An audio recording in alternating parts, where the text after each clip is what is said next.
First of all, abundant blessings to all of you from Param Guru Shri Yukteswar ji, whose birthday is today.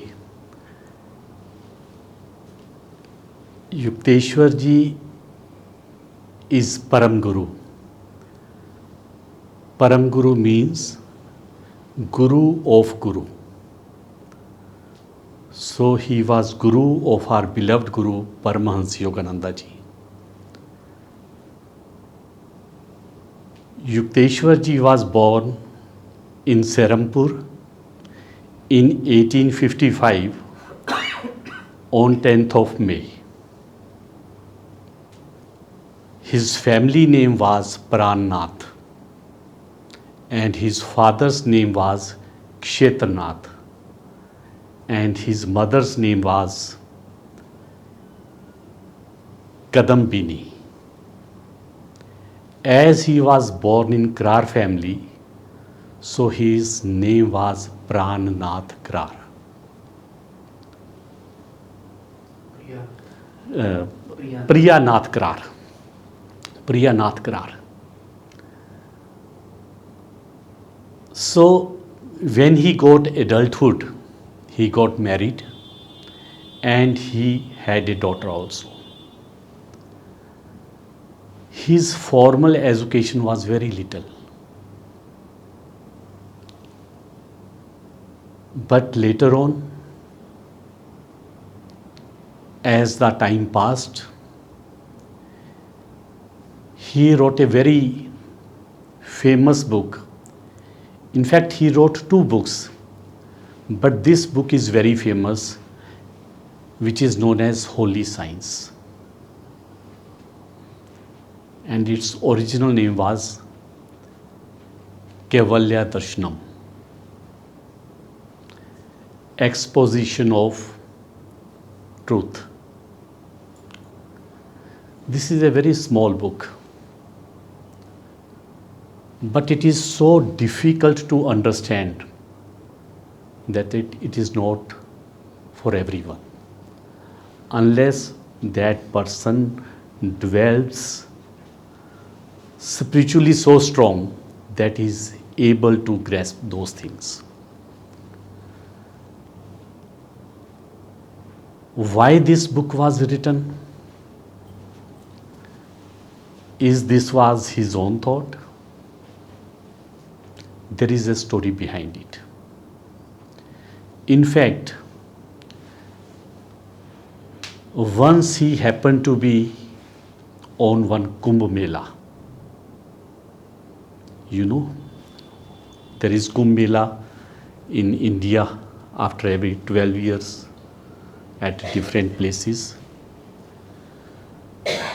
So at one Kumbh Mela, he was summoned by one person who took him to a holy soul, a great soul, who was Mahavatar Babaji. He was there in the Kumbh Mela. What was the purpose? What is the purpose of this Kumbh Mela?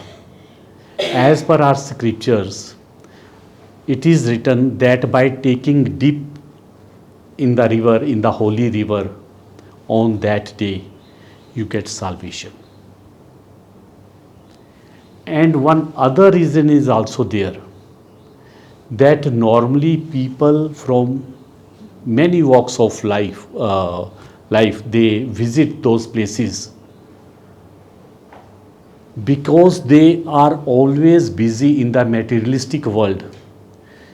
They do not have the direct instructions from saints, from gurus. So on this occasion, great saints, great gurus, who throughout their lives they have hidden themselves into the caves in Himalayas, they also come down to attend that Kumbh Mela. And then they pass on the instructions to those worldly people, how to live their lives, how to get salvation, what is the true meaning of religion. So this was the occasion that Mahavatar Babaji came down and he happened to meet Shri Yukteswar ji there. When they both sat in the discussion, Yukteswar ji apprised Babaji that there are people from this country and from adjoining countries who come to attend this Kumbh Mela. But there are many other souls who are very intellectual,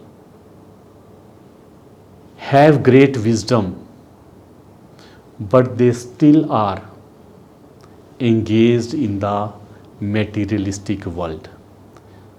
And they are especially in England and in America. They have no knowledge of this Kumbh Mela. They have no knowledge what the true religion is. So Babaji, after listening Shri Yukteswar ji, he smiled and he bestowed upon him a title of Swami. There only. And he entrusted him the task of writing this book. Later on, Yukteswar ji was formally given title of Swami by Mahant of Gaya, Bihar, and he was added to Guru community. He is known as Shri Yukteswar Giri because he belonged to Giri Samudai. So, what was the purpose of writing this book? The purpose of writing this book to make everyone know as clearly as possible that there is one underlying unity in all the religions, and especially in Hinduism and Christianity.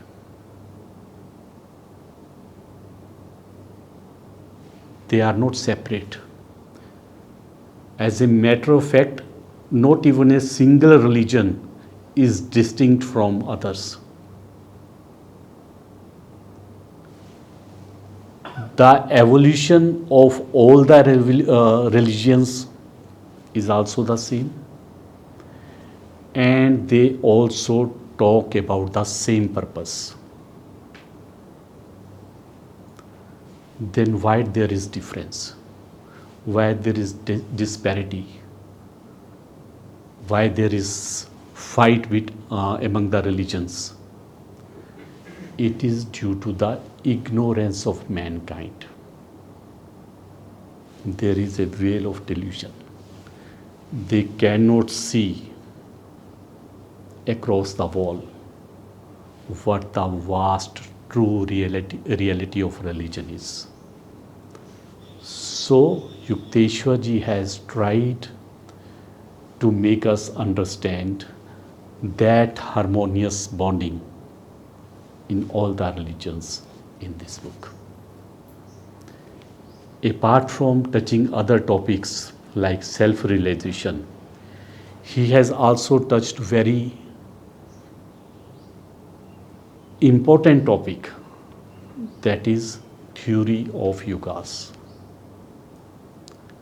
Before coming to this path, even I was under this impression, and maybe you all others, you may be under this impression that this Kali Yuga is going on. Sometime when bad thing happens, we might have listened to our elders saying, क्या करे भाई, कलयुग चल रहा है. But after coming to this path, we came to know that it is not Kali Yuga, it is ascending Dwapar Yuga. And when this book was written in 1894 AD, 194 years of ascending Dwapar Yuga had already past. So this thing, and Yukteswar ji has very elaborately and in a very calculative manner tried to explain each and everything, because he was a very good astrologer. He had vast knowledge of galaxies, stars, solar system, everything.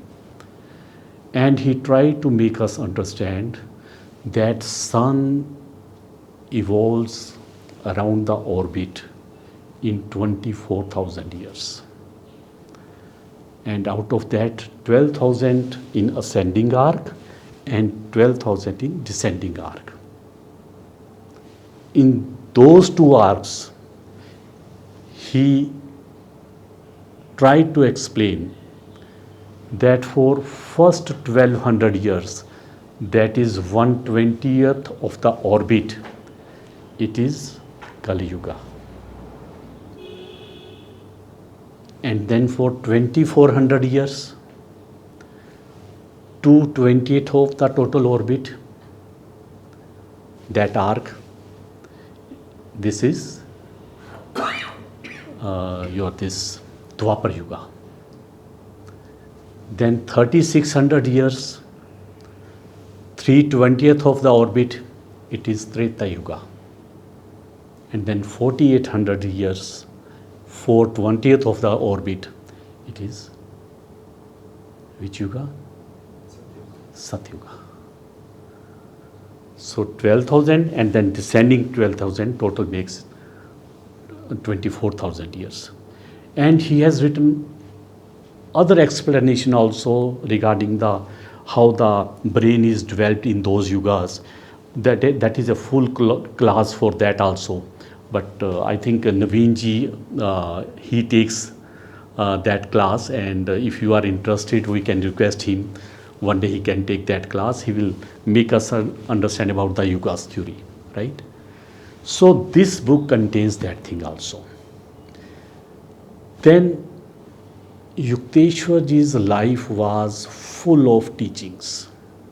Even if he says something, there was meaning to it. Two stories I would like to share with you. You might have read in the book also, of mosquitoes. One story is when our beloved Guru Paramahansa Yogananda ji, he joined the hermitage. It was the beginning in Serampur. During the night, he noticed there are so many mosquitoes. It was difficult for him to sleep even for 5 minutes. At his home, he has bed curtains, machardani जिसे हम बोलते हैं, and but here nothing was there. So he was quite upset. What will he do? And next day same thing happened. So he was quite upset. He could not sleep whole of the night. During daytime he cannot sleep because there was a lot of work to do of the hermitage. So what happened? One morning, Yukteswar ji looked at him. Because Yukteswar ji had that power, he could read anyone's thought. So he asked Mukanda, why don't you get one bed curtain for yourself? And as a matter of fact, one for me also. So Mukanda was very happy that yes, now I will get one curtain and now I will have sound sleep. But after that, Yukteswar ji never asked him to go to the market, never paid him anything. And the next evening, again, same thing happening. Mosquitoes around him and biting him. Suddenly he looked at Yukteswar ji, who was lying just nearby on the bed. And he was just like having a sound sleep, not even a single movement of the body. He said, but why mosquitoes are not biting him? There is not even a single movement of his body. Is he alive or not? He went near him. He looked at his belly. Whether it is coming up and down, it was not. He said, oh, he's gone. He's not alive. That's why he's not moving. Otherwise, it's not possible that mosquitoes are biting me, they are not biting him. Then he took his fingers near his nose. Oh, he cannot feel any air also coming out and going in the nose. He said, certainly, he is gone. So suddenly he listened one voice. Why don't you go and sleep? He said, oh, he's alive. So next day, what he said to Mukanda, don't think of mosquitoes. If you have that consciousness in your mind, mosquitoes will come to you. Just forget them. There is no mosquito here. Now you sleep. You won't have any mosquitoes. What he was trying to explain. Thoughts have great power. If you think you are ill, you are ill. You are ill. If you think you are well, you are well. And he also gave one example of his own self when he was very thin. There was some problem with him. When he went to his master, Lahari Mahasaya Ji, so then Lahari Mahasaya Ji, he went there and he said, oh, Guruji, I am not feeling well. He said, you are not feeling well? You think so? I said, yes, I am not feeling well. See my body, quite lazy. I don't have any energy. He said, but I think that you will be all right tomorrow. He said, yes, Guruji. He said, yes. He said, I have full faith upon you. So I will be all right tomorrow. So he went and he was all right. Next day he came. Thank you so much, Guruji. I said, for what? I was sick and you made me all right. I'm feeling okay now. But no, it was your thought. He said, no, it was your blessing only. Then Guruji said, be careful. Maybe tomorrow you will fall again sick. He said, is it so? He said, I think. Oh my God. And he started thinking that way whole of the day. And next day he was again sick. So then again he went to Lahari Mahasaya Ji. Guruji, I am again sick. He said, you are not sick. Sickness is in your brain. Whatever you think. Thoughts have such great power. So whatever you think, whatever you speak cautiously. Even if you are ill, you can get the treatment, but don't ever say that I am ill. He was not against any medicine because he was of the thinking that even the doctors, they have the power from the divine to heal the persons. But he was also of the opinion that beyond medicines, there is one superpower which can heal you. So always think that way, have faith upon that superpower. Other story of mosquito. Again, in the hermitage of Yukteswar ji, one lecture was going on, one class was going on, and suddenly what happened? One mosquito came to Mukanda and he gave a bite to him on the leg. And he got the pinch. He raised his hand and suddenly he reminds himself the previous lesson given by Yukteswar ji on niyamas, non-violence. Non-violence, how can I kill this mosquito? I will be committing a sin. I will be punished for that. So he just raised his hand and said, oh. And again Yukteswar ji, he read his thought.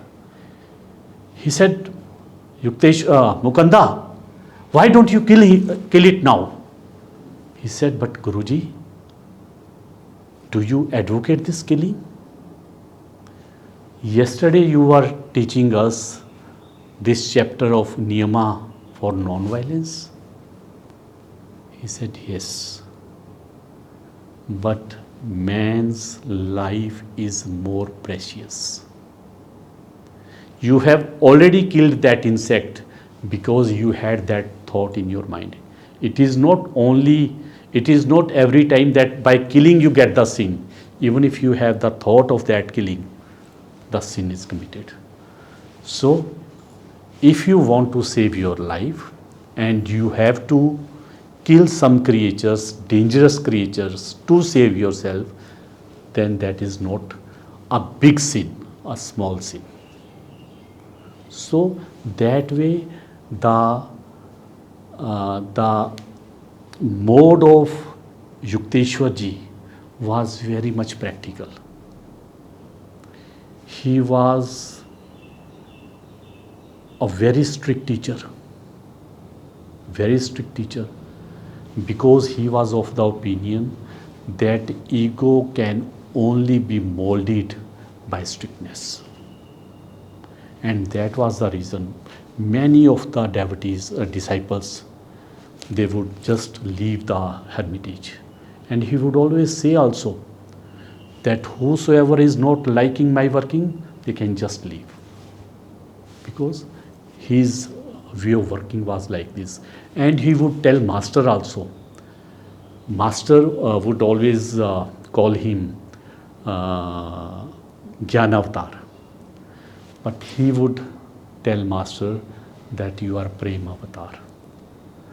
One day you will go to the Western country. There you will teach others, those people, this science, yoga science, and the similarity between Hinduism and Christianity. If you are not following love, if you do not have any patience, how can you be successful there? Because they can't tolerate strictness. They can't tolerate the other way to change their egoism except by love. So Master, our beloved Guru, he is known as Prem Avatar, and by this patience and love only, he was so much successful, not only outside and then here in India also. So there are so many other stories also, but as Neeruji just gave this reading, that he was of the opinion that knowledge is not assimilated through eyes or through ears.